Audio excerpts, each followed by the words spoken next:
কে আমি যখন তোমাদের চ্যানেলে আসছিলাম তখন আমি লাইভ দেখছিলাম আমাদের মাননীয় রাজ্য সভাপতি ওনার সুন্দর ভাষায় উনি তো অসম্ভব সুন্দর ব্যক্ত করেন সব কিছু।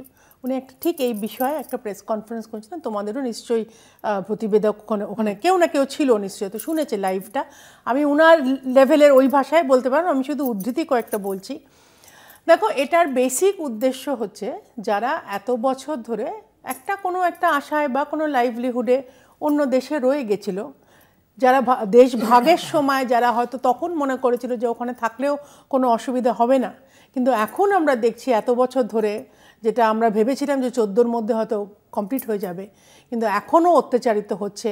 যারা নিজের ধর্ম রক্ষার্থে, যারা নিজের প্রপার্টি রক্ষার্থে, যারা নিজেকে রক্ষার্থে যারা ভারতবর্ষে আসতে চাইছে তাদের বা এসে গেছে কোনো ক্রমে, তাদের এখানে সসম্মানে নাগরিক সম্মান দেওয়া হবে এবং এই সিএএর যে পদ্ধতি তাদের জন্য লাগু হবে।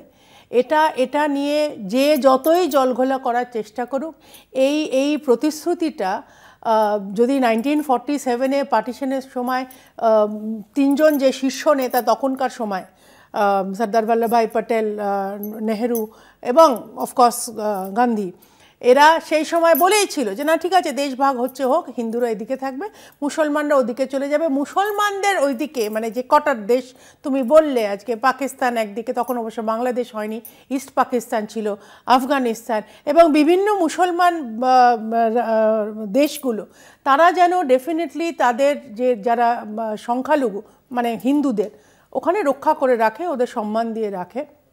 আর এখানে ভারতবর্ষ একই জিনিস হবে। যারা ওখানে যায়নি, যারা মনে করেছিল যে না ভারত, যে মুসলমানরা মনে করেছিল, এই টাইমিংটা তো খুব সিগনিফিকেন্ট না, টাইমিংটা দেখো, সব সময় কোনো না কোনো ইলেকশন হচ্ছে, সামনে বাংলায় ভোট, সামনে আসামে ভোট, সব সময় যে কোনো সময় তুমি সারা বছরে কোথাও না কোথাও কোনো না কোনো ইলেকশন হচ্ছে। কিন্তু এটাও মনে রাখতে হবে যে ইন্টারন্যাশনাল সিনারিওতে এমন কত ঘটনা ঘটে গেছে, অনেক ঘটনা ঘটেছে যেখানে সদ্য বাংলাদেশে অত্যাচারিত হিন্দুরাও অনেকে চলে এসেছে বা চলে আসছে।